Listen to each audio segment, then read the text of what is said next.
Bismillahirrahmanirrahim.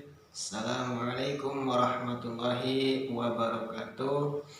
Pada kesempatan kali ini kita akan melanjutkan kajian di dalam kitab An-Nawadir, hikayat yang kelima, fi husnil istiqomati, dalam menjelaskan bagusnya istiqomah. Bukia anna mulukan syaban tawala al-mulka falam yajid lahu lazatun. Ada satu hikayat seorang pemuda yang menjadi raja, yang memimpin kerajaan, falam yajid lahu lazatun, maka dia belum menemukan sebuah kelezatan.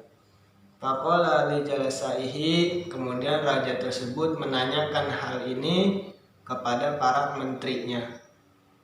Hal nasu misli fi haza aula, apakah manusia itu merasakan apa yang aku rasakan pada keadaan ini, aula atau tidak merasakan sama sekali.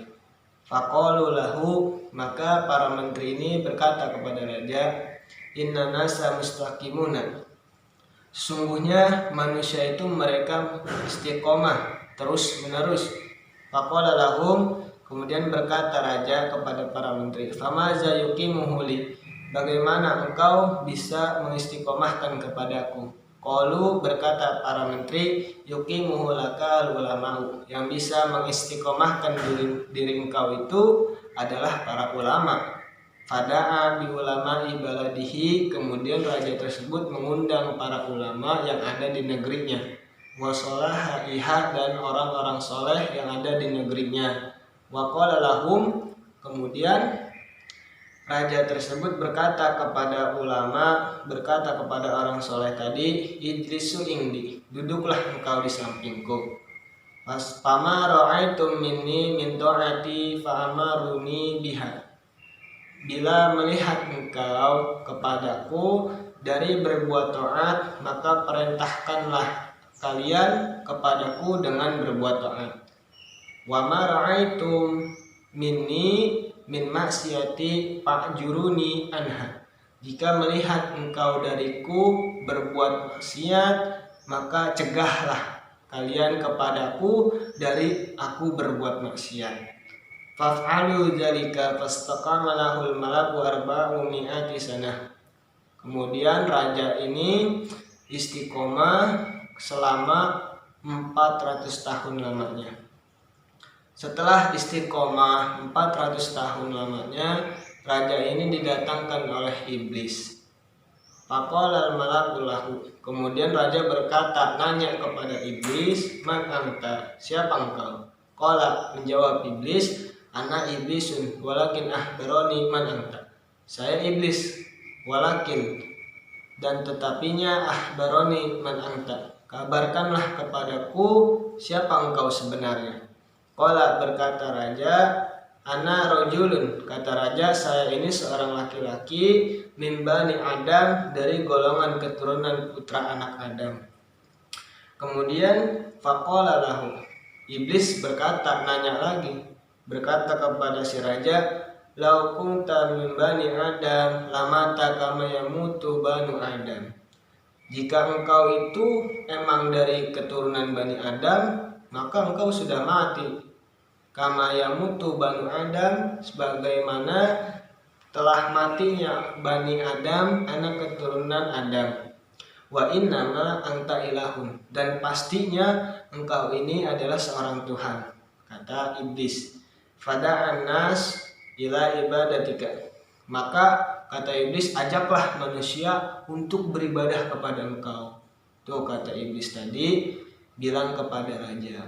Kemudian terbesit di dalam hati seorang raja ini, fadakhala fi nafsihi, terbesit di dalam hati seorang raja ini, min zalika, dari omongan si iblis tadi. Oh iya ya, gua kan sudah hidup selama 400 tahun menjadi raja, sudah lamanya 400 tahun.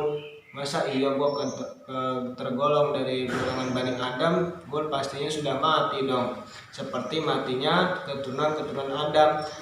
Terus gua ini udah hidup selama 400 tahun, ya pastinya gua juga Tuhan kali, kata si raja tadi di dalam hatinya. Fasa'ada mimbaru summa qala. Kemudian dia raja naik ke atas mimbar dan dia berkata, ayuhan nas, hei manusia, aku ini takut dari kalian akan seorang raja yang telah lama memerintahkan kepada kalian, dan kalian tahu bahwasannya aku ini adalah raja kalian yang memerintah arba'umi'ati sanah, selama 400 tahun, kata raja.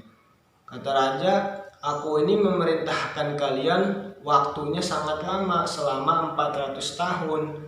Terus kata raja, kalau ada aku ini dari golongan Bani Adam, pasti aku sudah mati di umur 400 tahun. Kama yamutu Bani Adam, sebagaimana anak-anak Adam pada mati di umur sebelum 400 tahun. Wa innama ana ilahun, dan pastinya aku ini adalah Tuhan. Kata raja tadi ngomong yang diomongin oleh iblis. Fa'buduni, maka sembahlah kalian kepadaku, kata raja tadi. Raja ini bilang bahwasannya dia ini sudah memerintahkan selama 400 tahun namanya.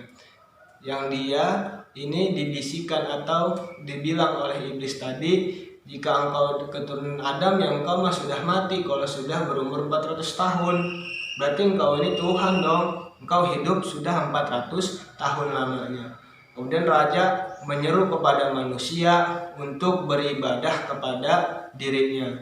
Fa'uhiyallahu, maka Allah mewahyukan ila nabi zamanihi, kepada nabi yang ada di zaman raja ini, an ahbarahu, bahwasanya untuk memberitahu kepada raja bahwasanya bila raja ini istiqomah kepada Allah, maka Allah akan istiqomah selama raja tersebut istiqomah kepada Allah.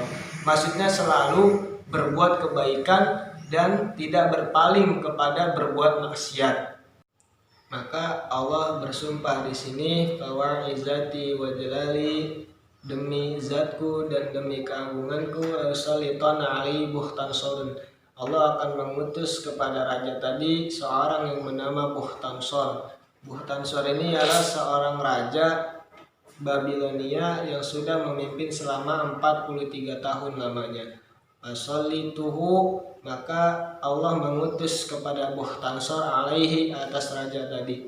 Wadraba unuqahu, kemudian memukul ini si Bukhtansor ke lehernya si raja tadi. Wa uqaru min huzainihi sab'ina safinatan, dan mengambil si Bukhtansor dari harta bendanya si raja tadi sab'ina safinatan, yaitu 70 perahu.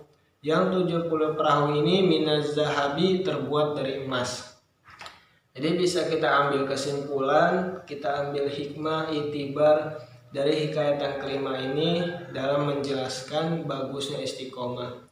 Jadi kita dianjurkan untuk selalu istiqomah, yaitu menjalankan perintah Allah dan menjauhi larangannya. Yang di sini kata Allah, selama engkau tidak berpaling kepadaku, maka aku pun tidak akan berpaling kepadamu. Maksudnya selama engkau selalu beribadah kepadaku, menjalankan perintahku, maka aku tidak akan berpaling kepada engkau. Kemudian jika engkau melanggar perintahku, terus mendekatkan kepada laranganku, maka aku akan berpaling kepadamu. Kemudian Allah berfirman dalam Al-Quran, innal ladzina qalu rabbunallahu tsumma istaqamu tatanazzalu alaihimul malaikah ala takhafu wa la tahzanu wa basyiru bil jannati allati kuntum tu'adun. Wa bimakna wallahu a'lamu bimuradi bizalik. Allah berfirman dalam Al-Quran, sesungguhnya orang-orang yang mengatakan bahwasanya Tuhan mereka itu Allah, kemudian mereka istiqomah menjalankan perintah Allah, bertauhid kepada Allah, maka Allah akan mengutus atas mereka seorang malaikat yang malaikat itu akan menyeru kepada mereka, ala takhafu wa la tahzanu, janganlah kalian takut, janganlah kalian bersedih. Wa basyiru, bahkan disampaikan, dikabarkan gembira, wa basyiru bil jannati, dikabarkan kepada mereka yaitu dengan kabar surga, alati kuntum tu'adun, yang dimana surga itu sudah dijanjikan oleh Allah untuk orang-orang yang selalu istiqomah, orang-orang yang selalu beriman kepada Allah Subhanahu wa taala. Kemudian Nabi Shallallahu alaihi wasallam bersabda, "Bada'al Islamu ghariba wa sayauda ghariba, tuba lil ghurabai." Qila ya Rasulullah, manil ghuraba? Qala alladzina yuhyuna ma'amatan nas. Kata Nabi, awal agama Islam itu asing. Masuknya agama Islam itu asing. Kemudian bakal balik lagi agama Islam nanti di akhir zaman sekarang ini asing pula. Maka kata Nabi, tuba lil ghurabai, maka berbahagialah orang-orang yang asing. Siapa orang-orang asing? Kila, dikatakan oleh sahabat bertanya, siapa al-ghuraba yang dimaksud ya Rasulullah? Qala Rasulullah SAW menjawab, alladzina yuhyuna ma'amatan nas. Ghuraba yang dimaksud dalam hadis ini ialah orang-orang yang selalu istiqomah kepada Allah, orang-orang yang selalu menjalankan perintah Allah, orang-orang yang selalu taat kepada Allah, menjauhi larangannya. Itulah orang-orang yang istiqomah kepada Allah. Kemudian orang-orang yang menjalankan sunnah Nabi, yang dimana orang-orang sudah tidak menjalankan sunnah Nabi pada akhir zaman sekarang ini. Padahal Nabi SAW bersabda, man ahya sunnati faqad ahabbani wa man ahabbani kana ma'i fil jannah. Siapa orang yang menjalankan sunnahku, yang menghidupkan sunnahku, maka orang tersebut adalah cinta kepadaku. Maka bila orang itu cinta kepadaku, maka ada orang tersebut, ia akan duduk bersamaku dalam surga nanti.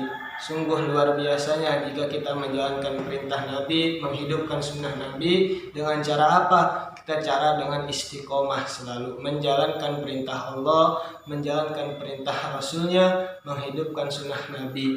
Bahkan sholawat pun kita disunahkan untuk selalu istiqomah. Bahkan di dalam bulan Maulid banyak pahalanya kita membaca sholawat kepada Nabi Shallallahu alaihi wasallam. Oleh karena itu kita selalu istiqomah di dalam menjalankan seluruh ibadah kita, baik amal kecil maupun amal yang besar. Mungkin cukup sekian dari saya, kurang lebihnya mohon maaf. Wabillahi taufiq wal hidayah. Assalamualaikum warahmatullahi wabarakatuh. شكرا يا ربي شكرا هديت قلبي شكرا